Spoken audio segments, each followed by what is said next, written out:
നമസ്കാരം, ഞാൻ ഡോക്ടർ മനോജ് ത്രിവിക്രമൻ, വെള്ളയമ്പലത്തിലുള്ള ക്ലിയർ ക്ലിനിക്കിലെ ENT കൺസൾട്ടൻ്റാണ്.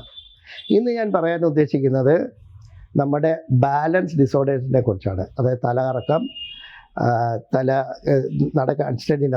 നടക്കുമ്പോൾ അൺസ്റ്റഡിനെസ്, നിൽക്കുമ്പോൾ ബാലൻസ് ഇല്ല എന്ന് തോന്നുന്നു, തല ചുറ്റൽ, ഡിസിനസ് എന്നൊക്കെ സാധാരണ പറയുന്ന കണ്ടീഷൻസിനെ കുറിച്ചാണ്. അപ്പോൾ ഇത് ബാലൻസ് ഡിസീസസ് എങ്ങനെ വരുന്നു എന്ന് മനസ്സിലാക്കണമെങ്കിൽ ബ്രീഫായിട്ട് നമ്മുടെ ബാലൻസ് എങ്ങനെ മെയിൻറ്റെയിൻ ചെയ്യുന്നു നോക്കണം. ബാലൻസ് മെയിൻറ്റെയിൻ ചെയ്യുന്നത് നമ്മുടെ ബ്രെയിനിലുള്ള സ്ട്രക്ചേഴ്സ്, അതിൽ മെയിൻലി സെർബെല്ലം, പിന്നെ പെരിഫറൽ മൂന്ന് കണക്റ്റഡ് ആയിട്ടുള്ള 3 സിസ്റ്റംസ്.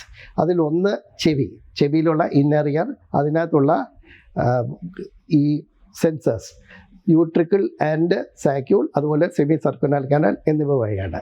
രണ്ടാമത് നമ്മുടെ കണ്ണ് ഒരു ബാലൻസിന് ഉള്ള ഒരു മെയിൻ സ്ട്രക്ചറാണ്.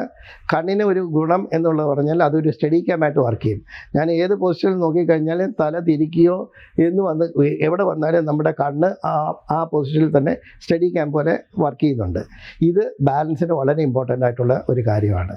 മൂന്നാമതായിട്ടുള്ളത് നമ്മുടെ മസിലിൻ്റെ ടെൻഡൻ, അതുപോലെ അതുപോലെ തന്നെ ജോയിൻറ്റിലുള്ള പ്രോപ്രിയോസെപ്റ്റേഴ്സ് എന്ന് പറയുന്ന ചില റിസപ്റ്റേഴ്സാണ്.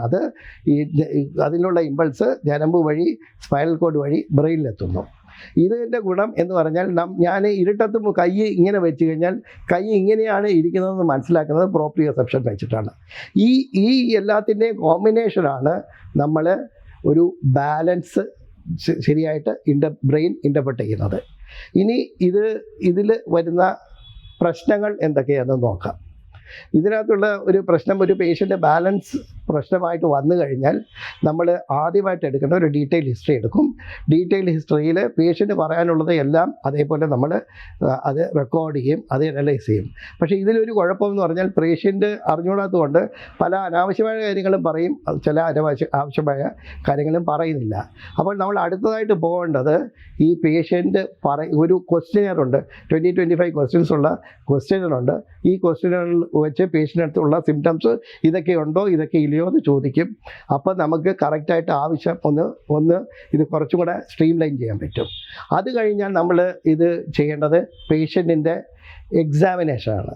പേഷ്യൻ്റ് എക്സാമിനേഷൻ ചെയ്യുമ്പോഴത്തേക്ക് നമ്മൾ ബേസിക്കായിട്ട് ഒരു കാര്യം നോക്കേണ്ടത്, എല്ലാ വരുന്ന തലകറക്കം പേഷ്യൻസിൻ്റെയും BP-യും പൾസ് റേറ്റും നോക്കണം. BP നോക്കുക എന്ന് പറഞ്ഞാൽ സാധാരണ നോക്കുന്ന പോലെയല്ല. പേഷ്യൻറ്റിനെ കിടത്തിയിട്ട് ആദ്യം പൾസ് റേറ്റ് BP നോക്കണം. അതുപോലെ തന്നെ എണീപ്പിച്ച് നിർത്തിയിട്ട് BP നോക്കണം.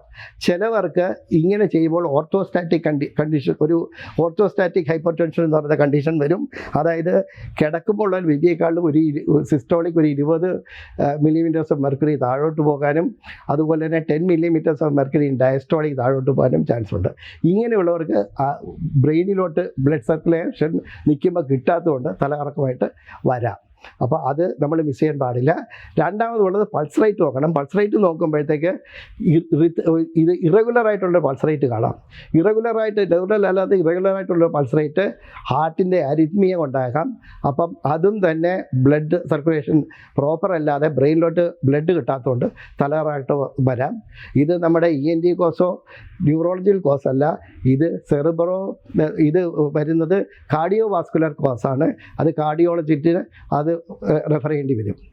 ഇനിയുള്ളത് നമുക്ക് വരുന്ന നമ്മുടെ ഫീൽഡിൽ വരുന്ന തലകറക്കങ്ങൾ എന്തൊക്കെയാണെന്ന് നോക്കാം. അതിൽ രണ്ടായിട്ട് ഡിവൈഡ് ചെയ്യാം. ഒന്ന് peripheral causes, central causes. Peripheral causes എന്ന് പറഞ്ഞാൽ ഞാൻ നേരത്തെ പറഞ്ഞല്ലോ, 3 ബ്രെയിനും പിന്നെ 3 പെരിഫറൽ, കണ്ണ്, ചെവി, അതുപോലെ തന്നെ പ്രോപ്രിയോസെപ്ഷൻ. ഇതിൽ വരുന്ന പ്രശ്നങ്ങളാണ് ഈ പെരിഫറൽ കോസസായിട്ട് നമ്മൾക്ക് കണ്ടുപിടിക്കാൻ പറ്റുന്നത്. ഇതിനകത്ത് വരുന്നത് നമ്മൾ ആദ്യം തന്നെ ഈ വെർട്ടൈഗോ, തലകറക്കം എന്താണെന്ന് അനലൈസ് ചെയ്യണം. അതിനകത്ത് 2 വെർട്ടൈഗോ ഉണ്ട്. അതായത് ഒരു ഊഞ്ഞാലിൽ കയറി കറങ്ങുമ്പോൾ ഉണ്ടാകുന്ന ഫീലിംഗ്, ഒന്നുകിൽ നമ്മൾ കറങ്ങുന്നത് തോന്നും, അല്ലെങ്കിൽ പരിസരം കറങ്ങുന്നത് തോന്നും. അതാണ് ട്രൂ വെർട്ടൈഗോ. ആയിട്ട് വരുന്ന ആളുകൾക്ക് 90% ആളുകൾ ഇത് പെരിഫറൽ കോസ്, ചെവിയുടെ പ്രശ്നം കൊണ്ട് വരുന്നതാണ്. അപ്പോൾ ഇതിനകത്ത് അത് അത് കണ്ടുപിടിക്കാനാണ്. ഇത് ചെവിയിൽ ചില ക്രിസ്റ്റൽസ് ഉണ്ട്. ഈ ക്രിസ്റ്റൽസ് സ്ഥാനഭ്രംശം സംഭവിച്ച് അത് സെമി സർക്കുലർ കനാലിൽ പോകുന്നതുകൊണ്ടാണ് ഇത് സംഭവിക്കുന്നത്. അപ്പം ഇത് അവിടെ ചെല്ലുമ്പോൾ അവിടെ നോർമലായിട്ട് അവിടെ ഇല്ലാത്തൊരു സ്ഥലത്ത് അവിടെ ഒരു അബ്നോർമൽ ഇമ്പൾസ് ഉണ്ടായി ബ്രെയിൻ അത് തലകറക്കമായിട്ട് ഈ ക്രിസ്റ്റൽസ് അവിടെ ചെല്ലുന്നതുകൊണ്ട് തലകറക്കമായിട്ട് നമ്മളെ ഇൻ്റർപ്രറ്റ് ചെയ്യുന്നതാണ്. പക്ഷേ ഇതിനൊരു ട്രീറ്റ്മെൻറ്റ് എന്ന് പറഞ്ഞാൽ മരുന്നുകൊണ്ട് ഇത് മാറില്ല. ഇതിനെ നമ്മൾ കനാൽ റീപൊസിഷനിങ് ടെക്നിക് ഇത് കണ്ടുപിടിക്കണം എവിടെയാണ് കനാലിൽ പോയിരിക്കുന്നത്. അതായത് നമ്മൾ 6 കനാലുണ്ട്. ഓരോ സൈഡിലും പോസ്റ്റീരിയർ, ലാറ്ററൽ, അതുപോലെ തന്നെ ആൻറ്റീരിയർ കനാൽസ് ഉണ്ട്. ഇത് എവിടെയാണെന്ന് ചില പൊസിഷനിൽ നിന്ന് വെച്ച് നോക്കി അത് കണ്ടുപിടിക്കാൻ പറ്റും. അത് കണ്ടുപിടിച്ച് കഴിഞ്ഞാൽ ഇതേപോലെ തന്നെ മാനിപ്പുലേറ്റ് ചെയ്ത് ഇതിനെ തിരിച്ച് ബാക്കി ഏരിയയിൽ കൊണ്ടുപോവുക. ഇതിന് മരുന്നുകൊണ്ട് മാറില്ല. ഈ കനാൽ റീപൊസിഷൻ ടെക്നിക്ക് കൊണ്ട് മാത്രമേ മാറുകയുള്ളൂ. പിന്നെ അടുത്തതായിട്ട് വരുന്നത് നമ്മൾ ഇത് പറഞ്ഞിട്ടുണ്ടെങ്കിലും നമ്മളിത് കണ്ടിന്യൂസ് ചെയ്യുമ്പോൾ ഒരു ഹിസ്റ്ററി എടുക്കണം. ഹിസ്റ്ററി എടുത്തു കഴിഞ്ഞിട്ട് നമ്മൾ ഡീറ്റെയിൽഡായിട്ട് ഹിസ്റ്ററി എടുത്തു കഴിഞ്ഞിട്ട് ഒരു ക്ലിനിക്കൽ എക്സാമിനേഷൻ ചെയ്യണം. ക്ലിനിക്കൽ എക്സാമിനേഷൻ ചെയ്യുമ്പോഴത്തേക്ക് ഒരു ജനറലായിട്ടൊരു ന്യൂറോളജിക്കൽ എവാലുവേഷൻ ചെയ്യണം. ടെസ്റ്റുകൾ ചെയ്യണം. എസ്പെഷ്യലി സെറിബെല്ലാർ സയൻസ് അത് നോക്കണം. അത് കഴിഞ്ഞിട്ട് നമ്മൾ നോക്കേണ്ടത് ഡീറ്റെയിലായിട്ട് ചെവി പരിശോധിക്കുക എന്നുള്ളത്. ഡീറ്റെയിലായിട്ട് ചെവി പരിശോധിക്കുമ്പോഴത്തേക്ക് അതിനകത്ത് 1-2 കാര്യം അഡീഷണലായിട്ട് നോക്കണം. ചെവിയിൽ ഇൻഫെക്ഷൻ ഉണ്ടോ, ചെവിയിൽ എന്തെങ്കിലും കൊളസ്ട്രീറ്റോമ എന്ന് പറയുന്ന ഒരു കണ്ടീഷൻ ഉണ്ടോ എന്നുള്ളത് നോക്കണം. രണ്ടാമത് ചില ആൾക്കാർ കംപ്ലയിൻറ്റ് ചെയ്യുന്നത് എനിക്ക് വളരെ ലൗഡ് സൗണ്ട് കേൾക്കുമ്പോഴത്തേക്ക് എനിക്ക് തലകറക്കം വരുന്നു. ഇതിനെ പറയുന്നത് ടുലിയോ ഫിനോമിന എന്നാണ്. ഇത് നമ്മൾ ഈ എക്സാമിൻ ചെയ്യുമ്പോഴത്തേക്ക് നോക്കേണ്ടി വരും. അതായത് ശബ്ദം കൊണ്ട് ഈ തലകറക്കം വരുന്നു. അത് എന്താ പ്രശ്നം വരുന്നതെന്ന് വെച്ചാൽ ഈ ബോണി ലാബിരിന്തിൻ്റെ അവിടെ കുറച്ച് കാലം ഡിസ്ട്രക്ഷൻ വരും. അത് ചിലപ്പോൾ പഴയൊരു ആക്സിഡൻറ്റ് കൊണ്ട് ഫ്രാക്ചർ ഉണ്ടായതുകൊണ്ടാകാം, ഇൻഫെക്ഷൻ കൊണ്ടാകാം, കൺജിനൽ ജന്മന ഉള്ളതുകൊണ്ടാകാം. ഇതെല്ലാം ഉണ്ടോ എന്ന് നോക്കണം. അതിനെ ടെസ്റ്റ് ചെയ്യുന്ന ഒരു സൗണ്ട് കൊടുത്തിട്ട് തലകറക്കമുണ്ടോ, കണ്ണിൻ്റെ വ്യത്യാസങ്ങളുണ്ടോ എന്ന് മനസ്സിലാക്കലാണ്. രണ്ടാമതായിട്ട് വരുന്നത് ഈ കനാൽ, സെമി സർക്കുലർ കനാലിലെ ഡിഫൻസ് വരും. അതിൻ്റെ ബോൺ നശിച്ചു പോകും. അതും ഇതുപോലെ ആക്സിഡൻറ്റും മറ്റതും കൺജക്റ്റീവും എല്ലാം ആയിട്ട് വരാം.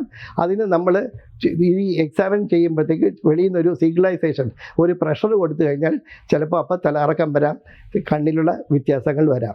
അപ്പോൾ ഇത് രണ്ടും പ്രത്യേകിച്ച് സൂക്ഷിച്ച് നോക്കണം. ഇത് കഴിഞ്ഞിട്ട് നമ്മൾ ചെയ്യേണ്ട എക്സാമിനേഷനാണ് നമ്മൾ ചെയ്യുന്നത്. ഒരു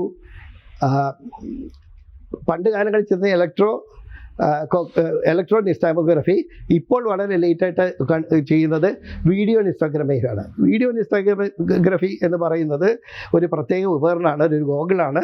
ഈ ഗോഗിളിനകത്ത് ഇൻഫ്രാറെഡ് ക്യാമറയുണ്ട്. അതായത് കംപ്ലീറ്റ് ഇരുട്ടാണെങ്കിലും കണ്ണിനെ നമുക്ക് കാണാൻ പറ്റും. മാത്രമല്ല ഇതിൽ ഹൈലി സോഫിസ്റ്റിക്കേറ്റഡ് മോഷൻ സെൻസേഴ്സ് ചുറ്റുപാടുമുണ്ട്. അപ്പോൾ കണ്ണിൻ്റെ ഏത് മൂവ്മെൻറ്റും നമുക്ക് ഇതിൽ നിന്ന് പിക്കപ്പ് ചെയ്യാൻ പറ്റും. അപ്പോൾ ഈ വീഡിയോ ഇത് വരുമ്പോഴത്തേക്ക് ഞാൻ നേരത്തെ പറഞ്ഞു, ഈ ബാക്കിയുള്ള എല്ലാ പെരിഫറൽ മെക്കാനിസത്തിൽ നമുക്ക് വെളിയിൽ നിന്ന് കാണാൻ പറ്റുന്ന ഒരേ ഒരു ഭാഗം കണ്ണിൻ്റെ മൂവ്മെൻ്റ് ആണ്. ആൻഡ് ഇതിന് ബാക്കിയുള്ള ബ്രെയിനുമായിട്ട് എല്ലാ കണക്ഷനും ഉണ്ടെങ്കിലും ഏത് സ്ഥലത്ത് ലീഷൻ വന്നാലും പലതരത്തിലുള്ള ഡിഫറൻറ്റ് കണ്ണിൻ്റെ മൂവ്മെൻറ്റ്, അതായത് നിസ്റ്റാഗ്മസ് പറയും, കണ്ണിൻ്റെ അബ്നോർമൽ മൂവ്മെൻറ്റ്. നിസ്റ്റാഗ്മസ് വരാം. അത് right beating nystagmus, left beating, up beating, down beating, torsional, ഇങ്ങനെ പല നിസ്റ്റാഗ്മസ് ഉണ്ട്. അതുപോലെ അല്ലാതെ നമുക്ക് സ്ക്യൂ ഡീവിയേഷൻ, കണ്ണ് മാറുന്നില്ല പക്ഷേ ചില 2 കണ്ണും 2 പൊസിഷനിലിരിക്കുക. ഇങ്ങനെയുള്ള കണ്ടീഷനെല്ലാം നമ്മുടെ കണ്ണിൽ നിന്ന് മനസ്സിലാക്കാം. ഇത് മനസ്സിലാക്കാനാണ് ഈ വീഡിയോ നിസ്റ്റോഗ്രഫി ഉപയോഗിക്കുന്നത്. അതുപോലെ തന്നെ ചിലപ്പോൾ നമ്മൾ ചില കണ്ടീഷൻസ് നമുക്ക് ഐ ഫിക്സേഷൻ കണ്ട് ഫിക്സേറ്റ് ചെയ്യുകയാണെന്നുണ്ടെങ്കിൽ അത് ചിലപ്പോൾ പ്രകടമാകുന്നില്ല. പക്ഷേ ഈ വീഡിയോ നിസ്റ്റോഗ്രഫി ആണെങ്കിൽ ഇൻഫ്രാറെഡ് വെച്ചിട്ടാണ് അതുപോലെ സെൻസേഴ്സ് വെച്ചാണ് ഇത് മൂവ്മെൻറ്റ് കണ്ടുപിടിക്കുന്നത് എന്നുള്ളതുകൊണ്ട് നമ്മളിത് ഒരു വൈസർ വെച്ചിട്ട് കാണാൻ പറ്റാതെ അടച്ച് ഇരുട്ടാക്കിയാലും ഈ വ്യത്യാസങ്ങളെല്ലാം നമുക്ക് പ്രകടമായി കാണാൻ പറ്റും. പിന്നെയുള്ള അടുത്ത ഇൻവെസ്റ്റിഗേഷൻ എന്ന് പറഞ്ഞാൽ പോസ്റ്ററോഗ്രഫിയാണ്. ഇതിനകത്ത് മുമ്പുള്ളത് ഏറ്റവും ബേസിക് ആയിട്ടുള്ളൊരു കാര്യം എന്ന് പറയുന്നത് നമ്മളൊരു base line audiogram hearing test ചെയ്യണം. ഹിയറിംഗ് ടെസ്റ്റ് ചെയ്യേണ്ട ഒരു കാര്യമെന്ന് പറഞ്ഞാൽ ചില കണ്ടീഷൻ, മീനിയസ് ഡിസീസ്, വളരെ റിക്കറൻ്റായിട്ട് തലകറക്കം ഉണ്ടാക്കുന്ന ഒരു കണ്ടീഷനാണ്. അതിനകത്ത് 3 ഫീച്ചേഴ്സാണുള്ളത്. 1 തലകറക്കം, 2 ചെവിയിലെ മൂളൽ, 3 ഹിയറിംഗ് ലോസ്. അപ്പോൾ ഈ ഹിയറിംഗ് ലോസ് ഉണ്ടോ എന്നുള്ളത് ഓഡിയോഗ്രാം വെച്ച് ടെസ്റ്റ് ചെയ്യാം. ഈ ഹിയറിംഗ് കേൾക്കുന്നത് ചില പ്രത്യേകത ഉണ്ട്. സെൻസറി ന്യൂറൽ ലോസ് ആണ് ഇത്. ഫ്ലക്ച്വേറ്റിംഗ് ഹിയറിംഗ് ലോസാണ്. പലപ്പോഴും എടുത്തു കഴിഞ്ഞാലും പല ഇതായിട്ട് വരും. വേറൊരു ഹിയറിംഗ് ലോസും ഇങ്ങനെ വരില്ല, സാധാരണ വരില്ല. പിന്നെ മൂന്നാമത് ഉള്ളത് ഇത് ലോ ഫ്രീക്വൻസിയിൽ വരുന്ന ഒരു ഹിയറിംഗ് ലോസാണ്. സാധാരണയുള്ളത് ഹൈ ഫ്രീക്വൻസിയിൽ. അപ്പോൾ ഇതിൽ നിന്നും ക്ലാസിക്കലായിട്ട് നമുക്കിത് മീനിയസ് ആണെന്ന് കണ്ടുപിടിക്കാൻ പറ്റും. അതുപോലെ വേറൊരു കണ്ടീഷൻ എന്ന് പറഞ്ഞാൽ വെസ്റ്റിബുലർ ന്യൂറൈറ്റിസ് ഉണ്ട് തലകറക്കം ഉണ്ടാക്കുന്നത്. അതായത് ഞാൻ പറഞ്ഞ ഇന്നറിലുള്ള ഇൻഫെക്ഷൻ, അത് വൈറൽ ഇൻഫെക്ഷൻ വരാം, അല്ലാതെ ബാക്ടീരിയൽ ഇൻഫെക്ഷൻ. അപ്പോൾ വെസ്റ്റിബുലർ ന്യൂറൈറ്റിസ് ആണെങ്കിൽ ഈ ലാബിരിന്ത് കഴിഞ്ഞിട്ടാണ് ഇത് വരുന്നത്. അതുകൊണ്ട് ലാബിരിന്തുള്ള സെൻസറി എപ്പിത്തീലിയം പോകുന്നില്ല, അതുകൊണ്ട് ഹിയറിങ്ങിന് പ്രശ്നം വരുന്നില്ല. പക്ഷേ ഈ ലാബിരിന്തൈറ്റിസ് എന്ന് പറയുന്നത് സിംറ്റംസും എല്ലാ ടെസ്റ്റുകളും ഇതുപോലെ ആയിരിക്കും. ഹിയറിംഗ് ടെസ്റ്റിൽ മാത്രം വെസ്റ്റിബുലർ ന്യൂറൈറ്റിസ് ഹിയറിംഗ് ലോസ് കാണില്ല. അതേസമയം ലാബിരിന്തൈറ്റിസിലാണെങ്കിൽ ഹിയറിംഗ് ലോസ് വരും. അപ്പോൾ അതുകൊണ്ടാണ് ഈ ബേസിക് ഹിയറിംഗ് ടെസ്റ്റ് വളരെ ഇമ്പോർട്ടൻ്റ് ആയിട്ടുള്ളത്. ഇത് കഴിഞ്ഞിട്ട് ഞാൻ പറഞ്ഞല്ലോ ഇത് നമ്മുടെ വീഡിയോ നിസ്റ്റോഗ്രാഫി, അത് കഴിഞ്ഞ് പോസ്റ്റോഗ്രാഫി എന്ന് പറയുന്ന ഒരു ടെസ്റ്റ് ഉണ്ട്. ഇത് നമ്മുടെ പൊസിഷൻ മെഷർ ചെയ്യുന്ന കമ്പ്യൂട്ടറൈസ്ഡ് ആണ്. ഇതെല്ലാം കമ്പ്യൂട്ടറൈസ്ഡ് ആണ്. ചില വിധത്തിൽ നമ്മൾ അങ്ങോട്ടും ഇങ്ങോട്ടും പോകുമ്പോഴത്തേക്കുള്ള വ്യത്യാസങ്ങൾ ഈ പോസ്റ്ററിലുള്ള വ്യത്യാസങ്ങളിലൂടെ ഡിറ്റക്ട് ചെയ്യാൻ പറ്റും. ഇതൊക്കെയാണ് ബേസിക്കായിട്ട് നമുക്ക് ചെയ്യാൻ പറ്റുന്നത്. ഇതിൽ വരുമ്പോൾ തന്നെ ഒരു 80-85% ഡയഗ്നോസിസ് നമുക്ക് കണ്ടുപിടിക്കാൻ പറ്റും. പക്ഷേ ഇതിനകത്തുള്ള വേറൊരു പ്രശ്നമെന്ന് പറയുന്നത് ചിലപ്പോൾ ഒരു ട്യൂമറോ ബ്രെയിനിലുള്ള ട്യൂമറോ ഇതെല്ലാം ഈ കണ്ടീഷൻസ് ഉപയോഗിക്കാം. അത് നമ്മൾ നേരിട്ട് കാണുന്നില്ല. ഇതെല്ലാം ഫങ്ഷണൽ ടെസ്റ്റാണ്. അത് നശിച്ചു പോയിന്നേ അറിയുള്ളൂ. എന്തുകൊണ്ട് നശിച്ചെന്ന് അറിയില്ല. അതിന് ചിലപ്പോൾ നമ്മളൊരു റേഡിയോളജിക്കൽ ഇൻവെസ്റ്റിഗേഷനിൽ പോകണം. അത് ബേസിക്കലായിട്ട് ഒരു MRI എടുത്തു കഴിഞ്ഞാൽ ഇതിൽ ഈ MRI ഒരു ട്യൂമറോ അല്ലെങ്കിൽ ഒരു സെർബ്രോ ആക്സിഡൻറ്റ് CVO കൊണ്ടുള്ള പ്രശ്നങ്ങളാണോ എന്ന് മനസ്സിലാക്കാം. ഇതിനകത്ത് ഒരു കാര്യം പറയാനുള്ളത്, ഞാൻ പറഞ്ഞു ഒരു 80-90% പെരിഫറൽ കോസ് കൊണ്ടാണ് വട്ടൈഗോ ഉണ്ടാകുന്നുണ്ടെങ്കിലും 10% ബ്രെയിനിൻ്റെ പ്രശ്നങ്ങൾ കൊണ്ടാണ്. അപ്പോൾ അത് നമ്മൾ വളരെ പെട്ടെന്ന് കണ്ടുപിടിക്കേണ്ടി വരും.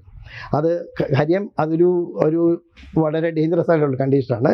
അപ്പോൾ അത് കണ്ടുപിടിക്കാൻ വേണ്ടി നമ്മൾ ചില പ്രത്യേക ടെസ്റ്റുകളുണ്ട്.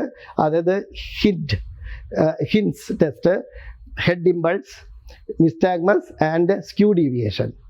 ഇത് ചിലപ്പോൾ റേഡിയോളജിക്കൽ പ്രശ്നങ്ങൾ വരുന്നതിന് മുമ്പേ ഈ ടെസ്റ്റുകളിൽ വ്യത്യാസം നമുക്ക് കാണാൻ പറ്റും. അതുപോലെ കുറച്ചുകൂടെ ഏർലി ആയിട്ട് കണ്ടുപിടിക്കാൻ പറ്റും. അപ്പം ഇതുപോലത്തെ ഇതൊക്കെയാണ് മെയിനായിട്ട് ചെയ്യേണ്ടത്. പിന്നെ ഞാൻ പറഞ്ഞ പോലെ സ്ട്രക്ചറൽ പ്രോബ്ലം ഉണ്ടെങ്കിൽ ഒരു MRIയും ചെയ്യേണ്ടതാണ്. ഇത്രയും ചെയ്തു കഴിഞ്ഞാൽ മിക്കവാറും ഒരു 80-90% കണ്ടീഷൻസും നമുക്ക് ഡയഗ്നോസ് ചെയ്യാൻ പറ്റും.